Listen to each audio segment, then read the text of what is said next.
Shoutout mga idol. Kahit election period, napakasipag talaga ng ating idol na si Congressman Bosita. Walang pinipili, basta nangangailangan ay agad niyang tinutulungan. So yun, tara't panoorin natin itong video na ito. Eto na!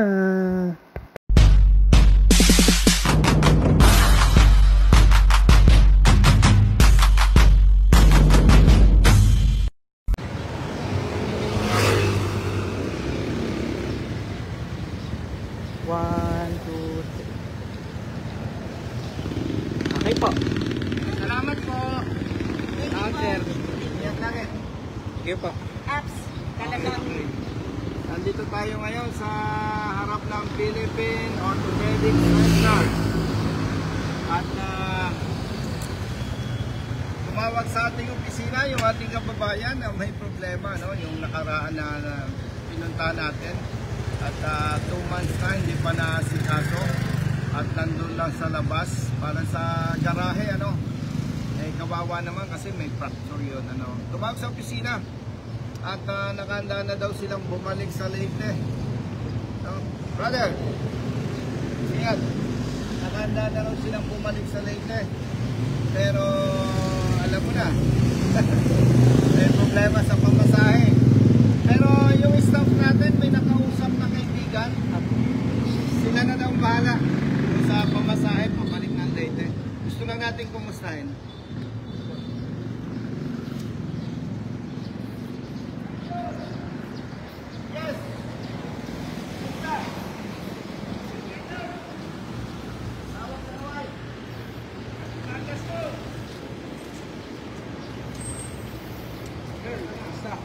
Yan ay Philippine Rehabilitation Institute. Apo. Nakarihan ka ba? Physical therapy po ito. Joke. Ano tayo wala? Okay, Apo. mananalo, hindi. Sigurado, hindi. Sigurado ako sa'yo. Salamat. Ay, mag-survey pala tayo. Salamat. Siyempre.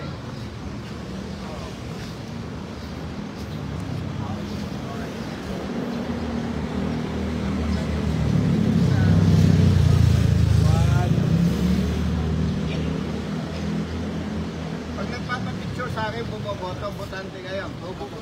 Mananalo, hindi. Nalo po. Bakit siguro ganun sinasabi nila? Ano? Hi, boss. Sir, Good afternoon, sir. good afternoon. Basta po. Eto, palakad-lakad. Buti tayo ka, masarap ang buhay mo. Yung nga mas masarap ang buhay. Nai-stress kami dahil sa problema ng iba. Wag mo pansinin yung problema ng iba. Problema natin. Problema ang ating problema. Okay, thank you. Salamat, sir. Ingat po kayo. See you, sir. Salamat po. Okay, thank you. Salamat. Boss, kumusta? May pregnant po. Kapit na po. Father's Day. Hindi, may kumustahin lang kami dyan. Tante, pag kinausap ako, obligado bumoto. Bumoto. Mananalo, hindi. Salamat. Ingat. Dati ko lang siya eh.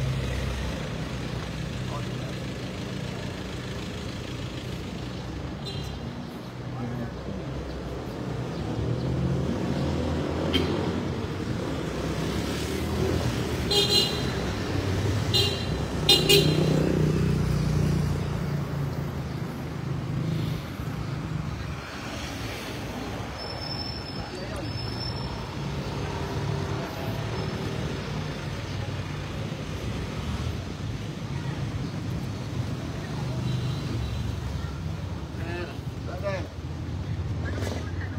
Tabak sa nga eh. Butante ka, hindi? Opo, taga silang po ako. Bumoto mo ako, hindi? Siyempre, saya. Siguraduhin mo. Opo. Tinatakot ko na ba? Siyempre, kailan ako enter eh. Tinatakot ko pero natawa, alata hindi takot. Taga silang po ako, sir. May marites ako sa'yo. Sa tingin mo, mananalo ko. Nanalo tayo. Slow down. Siyempre. Pakita mo Nandito nga ako, sir. ang mukha nito. Para pag hindi totoo ang sinabi Sir, niya, babalik silang po ako. Ano silang pala ito? Hindi ko na ito kakampanya. Okay. Dati po sa tingnan. Ako. Okay, ito kaya. Brother, taga saan ka? Okay, oh. Tanong ako sa'yo. Butante ka, hindi. Dati sir, nandun po yun. Dati po. Boboto mo ako. Sir, lalakad pa kita sa ano, sa gumagawa ko ng mga bahay kung Bicolano yung sabi ko. Bicolano na, sir. Oo, dami. Eh, ngayon, pumunta sila nga, umuwi para bumoto eh. Gusto mo nang kakampi sa Senado? Tanungin kita, may kilala ka ba na congressman na anytime pwede mong tawagan? Pwede ko sapin sa kanto. Sana ako na yun. Lalakad kita, sir. Kailangan. Okay. 1, 2, 3. Salamat, sir. Salamat. Ingat. Okay.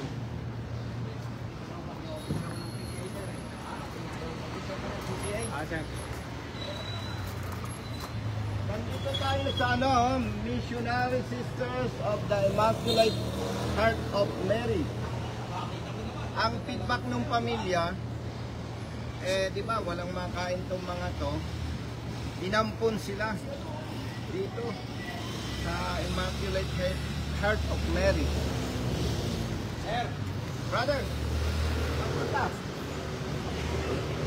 Pag nagpapapicture tayo, pinoboto ako. Sigurado na to.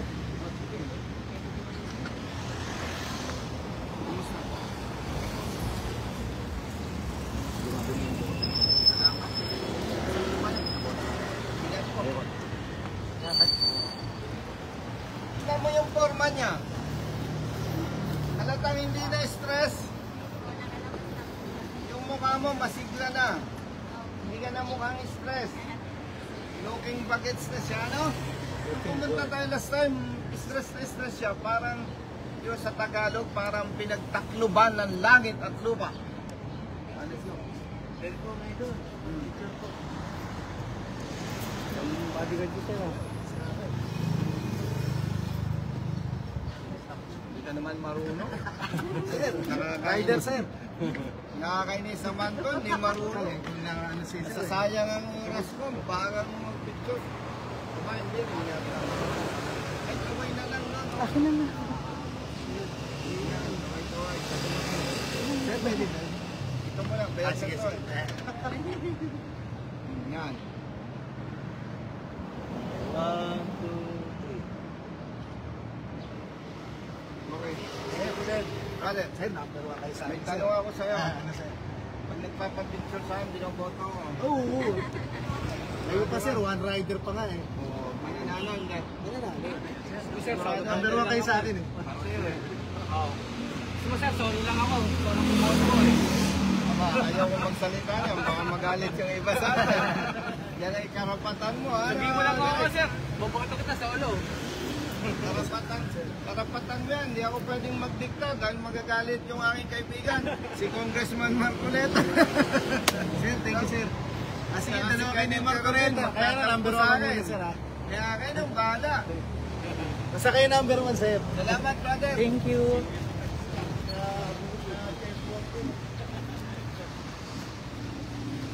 Nasaan ang mother mo? Siya ba? Ang ganda ng lugar, ano, ang linis. Nakaka-relax. Kumusta po? Nakakalakad ka na. Tingnan mo yung mukha ni kapatid. Presko, maliwalas, hindi na stress. Tapos, anak ka, di ba? Tingnan mo naman yung forma, no? Yung mukha mo. No? Hindi na po. Hmm. Patay kasi pinapakain ko. Pero nakakatuwa, no? Inampun kayo dito. Ano hindi na nagpapaawa ako kami kasi wala ka lang ayaw mo. Pero mabait sila.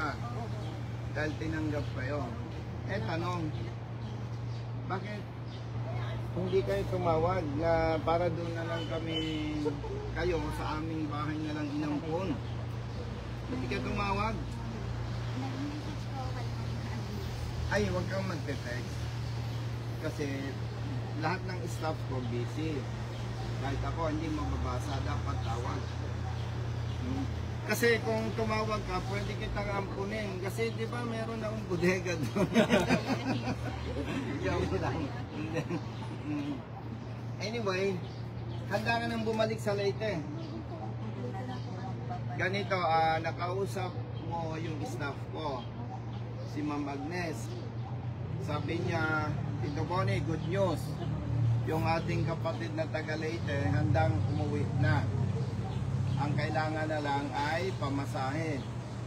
Saan kayo? Aeroplano o by land? Yun nga po, plano sana namin para kasi yung gamit namin, sasakyan namin sa bus, pero babayaran lang yung gamit namin. Pero diretso na po yung gamit.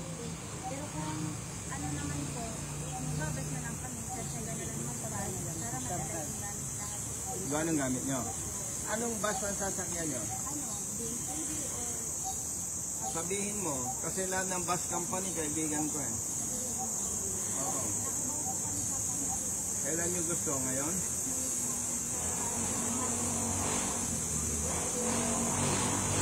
Bakit Martes? Ano ba araw ngayon, Derek? Linggo po. Kausap ko si Ma'am Agnes mo, yung staff ko. Sabi ko, alam mo naman, bawal tayong magbigay ng pera. Dahil kandidato tayo direct, no? Pero yung aking staff, dahil marami din ang natutulungan, may nag-offer na tutulungan kayo. Kailan nyo gusto umuwi? Today is Sunday. Pwede. bukas po kasi kami tutulungan sa akin na pasyente. May tutulungan ka. May hindi kasi nag-a-adjust lang po.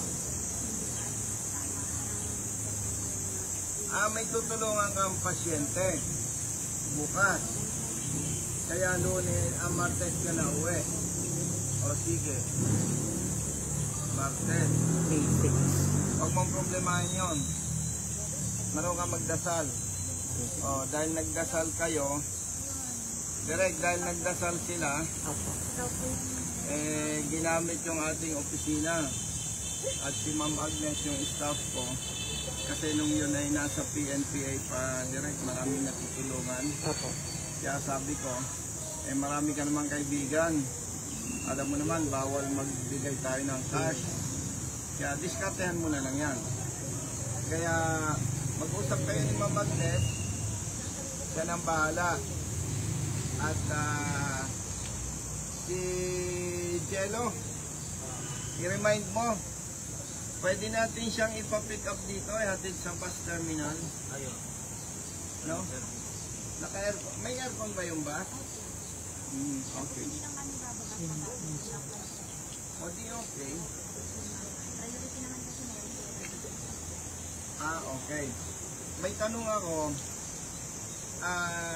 Okay, na-opera na. Nakakalakad na. Kailangan pa ng wheelchair.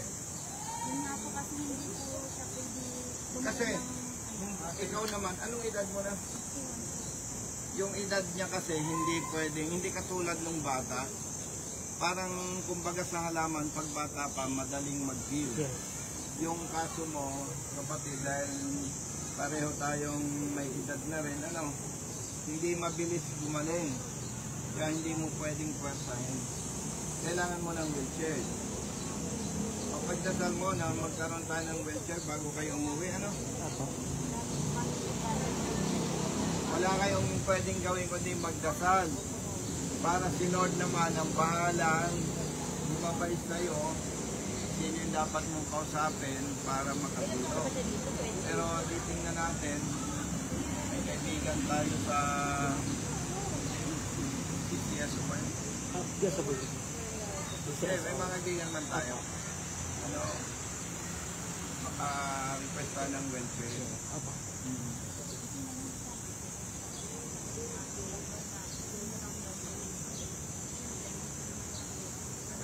Dahil ganito, para kampante yung kalooban nila, no?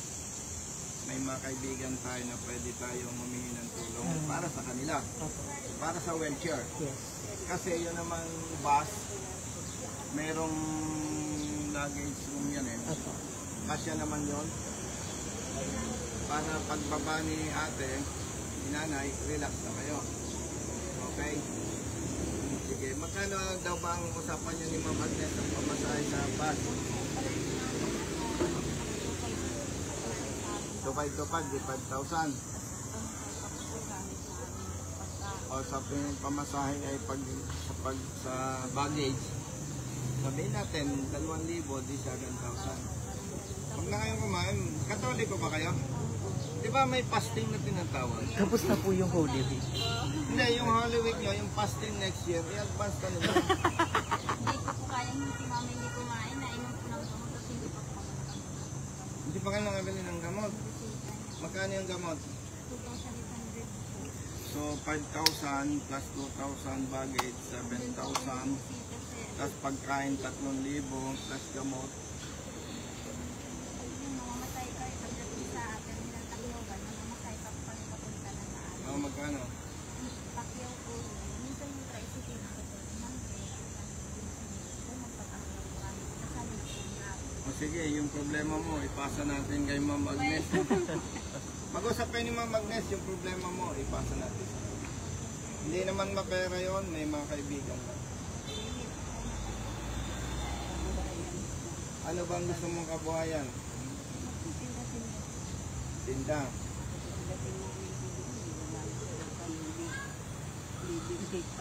Sige. Yung gusto ni ate, sabihin mo na rin kay Ma'am Agnes. Ha? Sige. Ilan ba kayo magkapatid? Dalawa lang. Gusto nga ni mama ako, yun po kuya. Nasaan si kuya mo? Nandun po sa Guadalupe. Anong trabaho? Siya nag-share nag-ano sa akin, kasi sakat lang sa kanya ang puso. May pamilya siya. Binata. Sige. Ang importante, makauwi muna kayo. Jay. Tapos yung sinasabi mong kabuhayan, mag-usap kayo ni Ma'am Agnes. Kalimutan mo lang muna. Para makabuto. O sige. O, solve na kayo na ni Ma'am Agnes mag-uwi. Ha? Ano pa? May utang kayo dito. Ano lang po, hindi na Magkano ang utang nyo dito? Hindi na po magpa 1,000 kasi nag-loan po ako dito. Magkano ang utang nyo? Ano,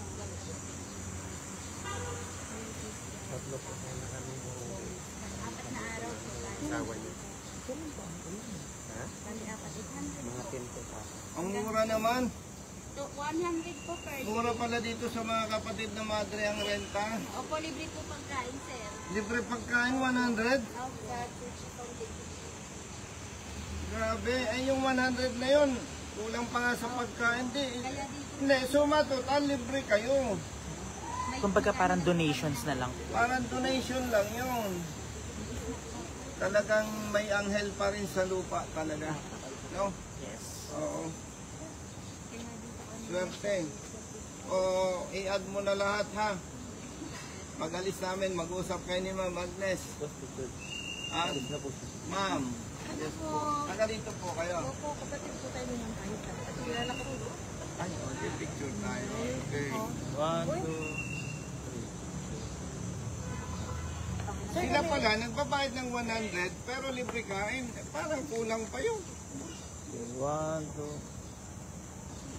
Ito po. May ganun pala. May ganun pala partner gap. No? Hindi ko alam. 1, 2. Okay ka pa. O ganito. Actually, kami dumalo doon sa isang invitation sa church. Nag-declare ng support sa amin. Galing pa kami ng Zambales, direct na. Opo. Sa Alaon yan. May kausap pa kami ng Pangasinan. Kaya siya. Okay, siya. Dumaan lang kami sa inyo. Kasi alam ko yung sitwasyon na ganito. Gusto umuwi. Pero walang pera. No. Okay? O ganito. Yung gastos nyo, pamasahin lahat. Pati wheelchair. Si Ma'am Agnes na kausapin nyo. Yung kabuhayan, umuwi ka muna. Pag nandun na kayo, tawag ulit kayo sa opisina. Pero huwag kayong masyadong umasa sa akin. Kailangan mag-pray kayo. Para sa pagdadasal ninyo, i-guide ako ng Panginoon paano tutulong sa inyo. Kasi hindi naman tayo mapera eh. No? At ilang oras hanggang late eh? Halimbawa, biyan ka ngayong umaga, bukas ka pa makakarating ng minsan, dalawang araw, minsan gabi rin. Ngayong araw, gabi ka makakarating. Yung bang sinasakyan yung bus dahil yan ay from Manila to Leyte? Ito ba yung parang tinatawag na yung Deluxe. yung iyong upuan na i-relax? Ganon. Yes po. Ganon. Oo, kasi ang hirap direct nung nakaupo ka na nakaganon. Ordinary. Paano mama, nilalagay dito sa akin. Hindi na ako meron sa kakailan. O sige, at least hindi ka na mukhang pasyente ngayon. O sige, okay na tayo. Si Ma'am Agnes kausapin. Okay? Picturean nyo kami.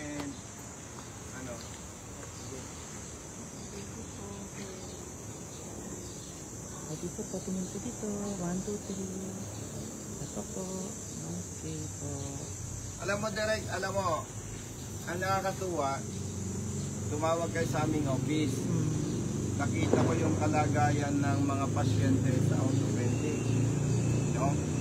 At kung loobin ng Diyos, si Colonel Busita ay maupo sa Senado, isa yan sa bibigyan natin ng priority. Bakit? Bilyones ang pera ang pondo. Bakit yung mga basic needs ng pasyente napapabayaan? No? Hindi naman tayo si Superman. Ang mahalaga lang, bilang anak mahirap, talagang nasasaktan tayo na ganyan ang dinadanas ng mga katulad ninyo. Kasi malaki ang pera mula sa taong bayan, pero hindi naman natin hinahangad na maging VIP ang treatment sa inyo. Direct, Yes po. yung maging maayos lang, na huwag yung pasensya sa term, yung hindi yung mukhang hayop na nandun lang sa ganung sitwasyon. Nakatao po. No? At banggitin ko na rin direct, no, yung panibagong advocacy na bubuksan natin, yung mga pagkukulang ng mga iba't ibang ahensya ng ating pamahalaan, aaksyonan natin. Malakas na ang loob natin kasi yung advokasya natin para sa mga motorista, mas mahirap yun eh. Kasi yung maling pagpapatupad ng batas, siyempre hindi naman may tatanggi, may ilan, hindi lahat, may ilang mga tiwali, nagawa nating aksyonan to. So sa parte natin, mas madali ito direct. No? Yung kapabayaan ng iba't ibang ahensya ng pamahalaan. Katulad nitong sa orthopedic, no, saka iba pa. Hindi naman tayo nagpapasikat, no. Ay nga pala, baka ma-misinterpret ng ating mga kababayan. Yung pong nababanggit ko, hindi trabaho ng senador, no. Kaya lamang, sino ba naman ang magmamalasakit sa mga katulad nila? Wala sa mandato ng senador yon, no, kung manuklok tayo sa Senado. At palalakasin po natin ang ating advokasya. Sa mga kababayan nating motorista na nagko-comment direct, nababasa ko, baka daw si Colonel Busita pag naging senador magbago. Hindi po, hindi pwede. Bakit hindi pwede? Kaya nga tayo naghahangad na palakasin ang ating kapangyarihan para higit nating may pagtatanggol at higit na tayong makakapaglingkod sa taong bayan. Tandaan po ninyo yan.